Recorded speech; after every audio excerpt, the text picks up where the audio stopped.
There's something about the retreat that I noticed right when I got here. There was just a whole load of things that I haven't been looking at.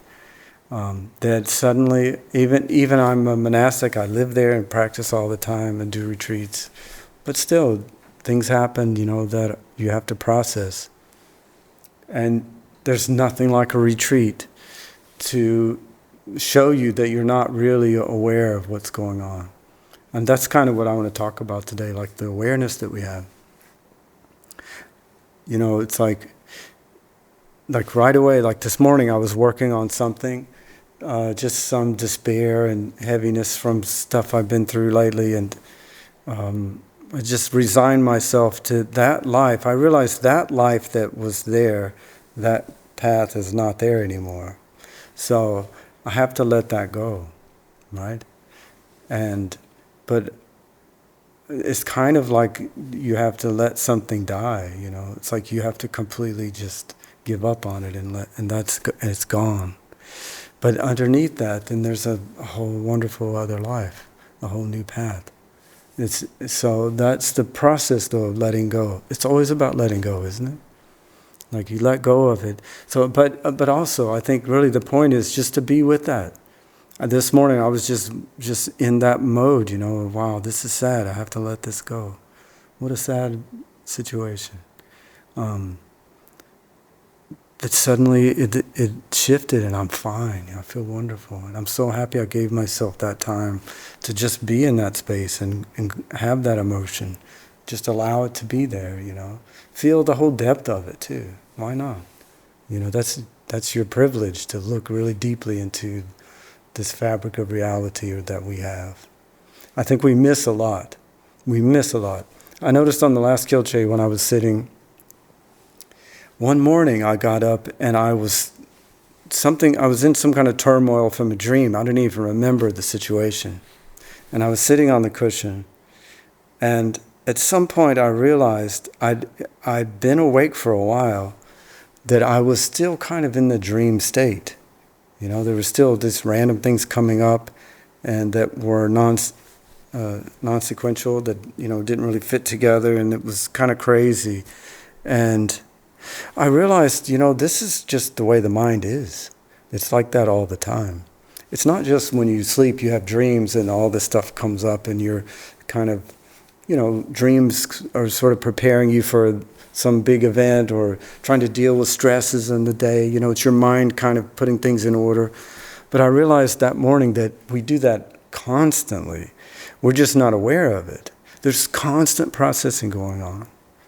And so when you sit down, there's a lot of things that are coming up, that you become aware of because you've kind of quieted down all these distractions and you're becoming more aware of what is going on. That's really useful for your sanity, for clarifying your life, for being able, like Sunim was talking about, being able to be present and helping others, right? Like really being in the moment. To me, that's an achievement if you can do that. If you can just give somebody your time and listen and just meet them where they are. That's really something if you can do that in all the turmoil that we find ourselves in.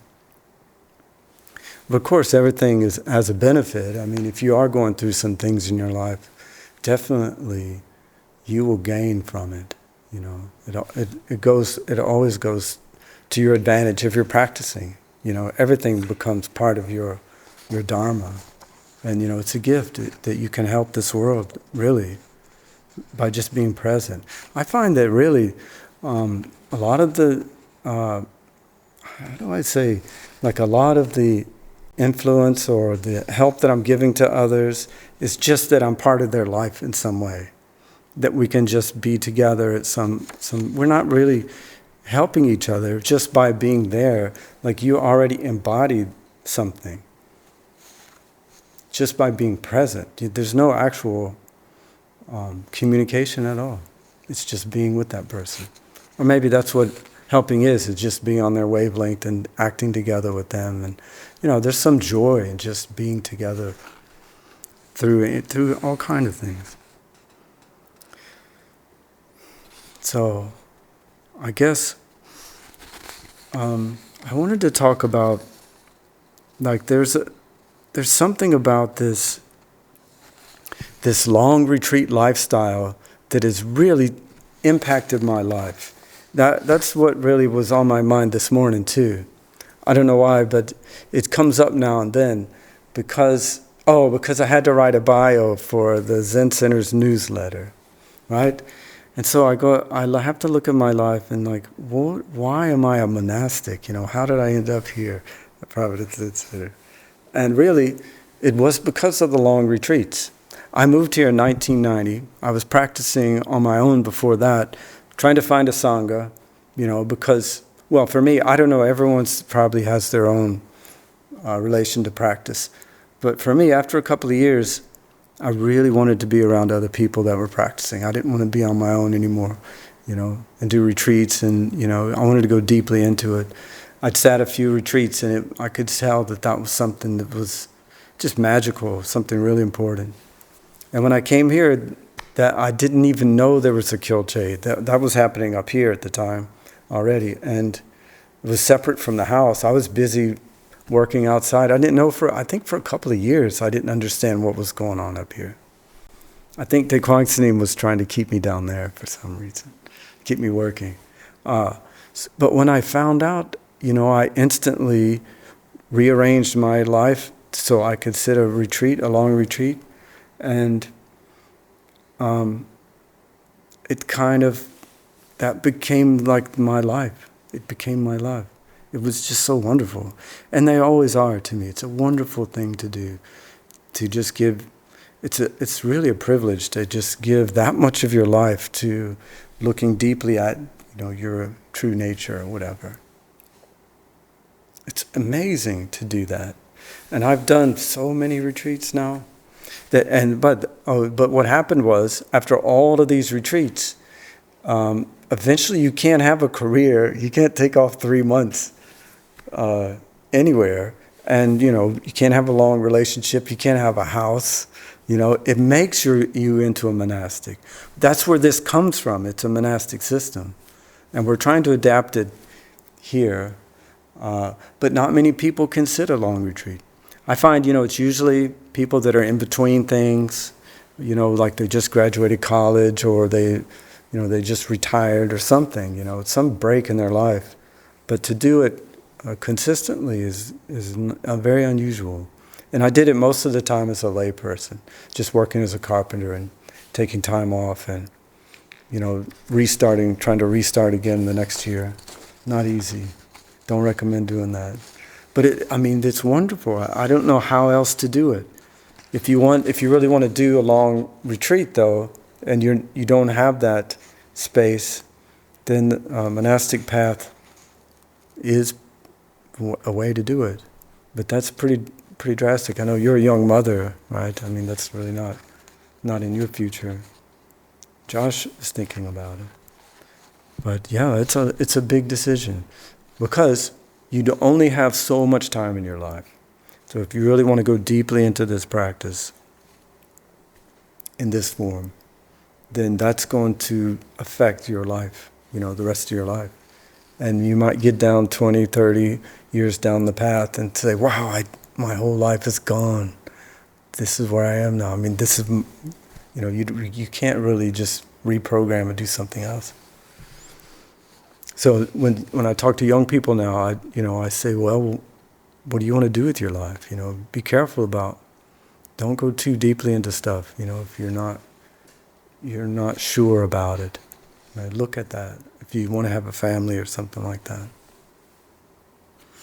For me, I started practicing when I was pretty young, and still a teenager, really. And I grew up in the forest in Louisiana, so there wasn't really too many people around. It's a very rural area.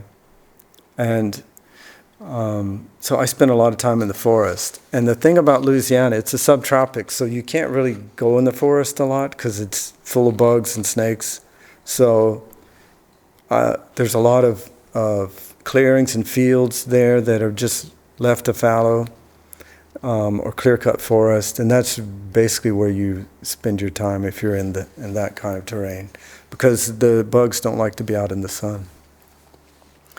And there's places you go, if you grow up in the forest, that are magical places to go, that have some kind of, I don't know what it is. It's like you find some really beautiful scene that you love, and that becomes the whole point of going to the forest, is to find these places or return to them. It's kind of like a pilgrimage. It's almost like a spiritual practice of just being in that environment and finding places that resonate, and traveling through the wilderness. But the fields became something later in life that I realized were my initial introduction to practice. So this is what I wrote, an introduction to some work that I did. I call it the Archetype of the Field of Weeds. I've always been attracted to abandoned fields where the natural force is won against someone's idea. No more clean lines and monotonous order. Instead, a swirling chaos of weeds and flowers, so beautifully arranged. A stand of trees, all the intersecting branches moving in the wind. The scattered light. There's some meaning beyond the simple fact that it exists. It conveys something of its origin, the one. It became alive in me. I first noticed when I had to do the morning bell chant at Musangsa solo. I'm not a vocalist. I don't have any natural ability with a voice. I could do it, but not well. Out of desperation, I recalled the sunlight through the trees and found my voice. It took a few years for me to understand this. My voice became the same as the sunlight through the trees. When I chanted from that place, it conveyed the same information. Then it slowly began to dawn on me that I should live this way. There's not anything particular about a field that has some particular teaching, but I'm sure you could find the same thing in the city. Just the placement of things. There's some divine order to it. There's some meaning behind everything, and also in our consciousness. Like the sixth patriarch enlightenment line, what he heard, let your mind go anywhere with no hindrance. Right? There's a wildness to the mind itself, just allowing it to be what it is, letting it function the way it is, and owning that, being that thing, not trying to force yourself into some kind of role or to be perceived in a certain way. That's really the beauty of humanity, when it's just a pure expression, and that's what people like. I remember I was listening to a podcast about, it's called How Did This Get Made? Have you ever heard of that? It's about really bad movies, and these comedians review them and point out all the flaws, but they also talk about the good things. It's kind of the structure of film, I remember listening to one, and they were talking about this actor and how wonderful he was because he was so vulnerable. Like that's what they picked up on about him, because you could just get the essence of that person. You could see it in the film, even though it was a terrible film. That's something to really to try to embody in your life, just to be yourself as cleanly and purely as you can, just allow that, your mind to go anywhere with no hindrance. That's the metaphor of the field of weeds. Wow, there's a lot here. Okay, this is kind of, when I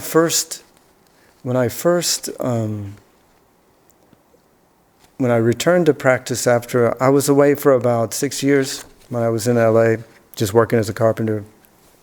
And when I returned, I did a long retreat again. And this was maybe the 12th one that I'd done at that time.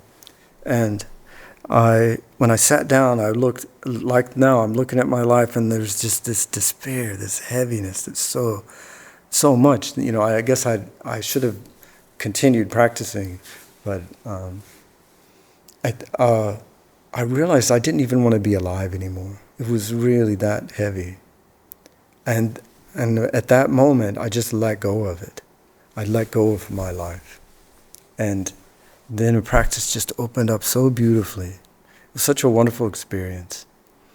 And that was the first time that I saw that was possible, that you could just let go, or what that means to put it all down, or to let go of the true self, or the small self, and attain the true self. Like that, you have to kind of figure that out for yourself, what that is, and what is the self, and what do you let go of. That's a huge thing to go through in your practice life. But I remember at that point, I went back and looked at these teachings that we all follow, and they seem so abstract to me. So much, it's just all metaphor, right? It's not really, you have to find it yourself. I mean, it helps to have teaching words, but it's not the thing. And then we always say that, but you don't know until you've kind of found yourself what it is. That this stuff is just a paper tiger, I explain it like this, like about singing again. What they call it when you try to sing, it's like you elongate this space in the back of your throat. They call it the cavern, or have you heard of this? The cathedral, the cathedral. And so you're trying to elongate and push up into that space when you sing, and it makes your head resonate in a certain way. Well, that's how you get tone, by singing up into that space. So your intent is always to extend it further, to widen, deepen it, to make the voice more resonant, to develop tone. But it's not obvious if anything ever is extended. I mean, it's kind of just like you're putting your energy there. I think it's more directing the voice into that space rather than anything being changed. But singing with that intent uses the muscles in the nasal cavity properly and gives you tone. The same for approaching meditation. But the extent of going farther, always pushing into the unknown. How far there is to go doesn't matter. Pushing there gets you the right resonance, right? So that's why, we have these teachings. It's really a metaphor. It's like you're pushing into the unknown. You're driving into it. You're not trying to expand yourself or become something else. But that intent, that makes that resonance. That's the point. So to me, that's really when your practice begins to flower. When you find your natural resonance and start to, open up to that and just trust it. So I guess that's all I have for today. It's I'm at the 20-minute mark. I have a lot more. Oh, let me just say one thing, okay?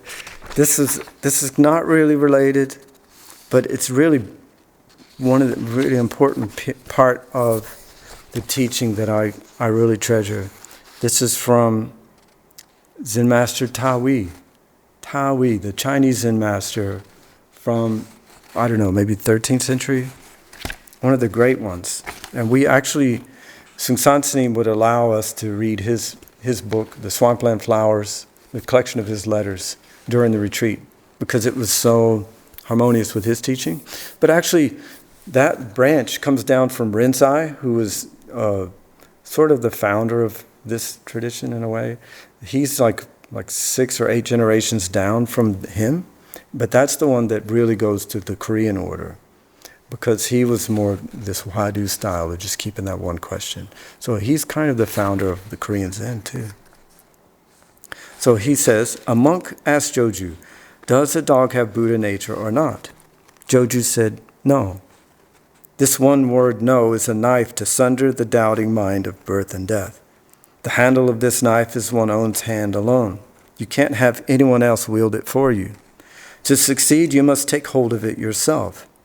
You consent to take hold of it yourself only if you can abandon your life.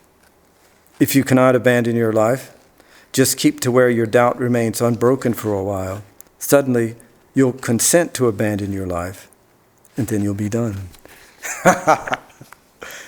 Well, okay, but that's a metaphor too. But yeah, you have to let go of the self. And that's the teaching of everyone, basically. Everyone kind of comes to that point in their, because that's what humanity is, We get so bound up in this structure that we're not free anymore. So, anyway, thank you for enduring my talk. Thank you.